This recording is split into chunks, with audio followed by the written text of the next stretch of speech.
आपका ये जो करियर रहा है एक फॉर्मर ऑफिसर के तौर पर, अब तो आपकी सेवानिवृत्ति हो गई है, तो किस तरह का आपका करियर रहा है, किस तरीके का आपका करियर ग्राफ रहा है एज अ ऑफिसर?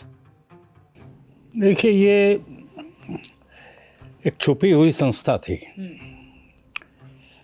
जब हमने ज्वाइन किया था तो हमारे परिवार को भी नहीं पता था कि हम इस डिपार्टमेंट में काम कर रहे हैं, क्योंकि कोई यूनिफॉर्म नहीं होती, कोई वर्दी नहीं होती। लेकिन कोई यूनिफॉर्म नहीं होती, कोई वर्दी नहीं होती, अपॉइंटमेंट लेटर पे RNDW नहीं लिखा होता, रिटायरमेंट लेटर पे RNDW नहीं लिखा होता।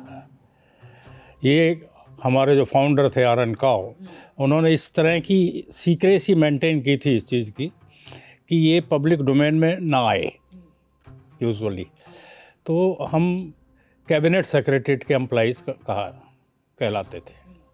उसी में एक ये विंग है जिसको रिसर्च एंड एनालिसिस विंग के नाम से बनाया था, और जो का भारत के बाहर हमारे देश की सुरक्षा और इंटेलिजेंस और दूसरे जो देश के हित में जो भी बातें हैं उनके लिए हम काम करते हैं।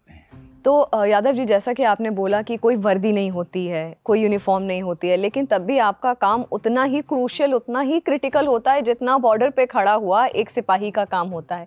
देश की सुरक्षा को लेकर के आप इंटेलिजेंस में काम करते हैं, कोई भी ऐसा इनपुट होता है जो बहुत क्रूशियल होता है देश के लिए, आप लोग वो इकट्ठा करते। मैं आपसे यही समझना चाह रही हूँ कि क्या चैलेंजेस रहते हैं एक RNAW एक ऑफिसर के, क्योंकि आपने बोला कि कहीं पे लेटर में, अपॉइंटमेंट लेटर में नहीं लिखा होता, घर वालों को भी कई बार नहीं पता होता कि काम कहाँ कर रहे हैं।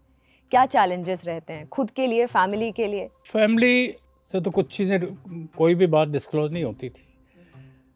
व्हाट यू आर डूइंग, क्या कर रहे हैं आप, किस तरह कर रहे हैं, फैमिली को उससे कोई लेना देना नहीं था।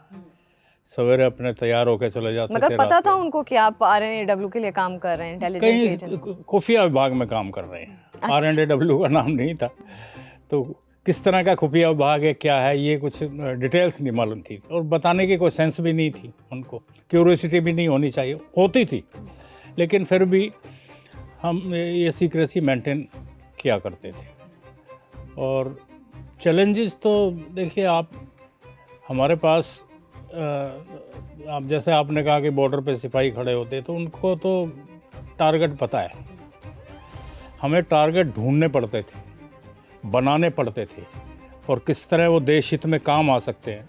तो वो हमारा छोटे से छोटा एम्प्लॉय से लेकर ऊपर जो हमारे रॉ के चीफ हुआ करते थे, उनका भी ये एक किस्म की हर तरह की प्लानिंग, इंडिया की डिफेंस, इंटेलिजेंस और दूसरे इंडिया के वेलफेयर के लिए वो हम खुद ही अपना आप प्लान करते थे और उसको इम्प्लीमेंट भी करते थे।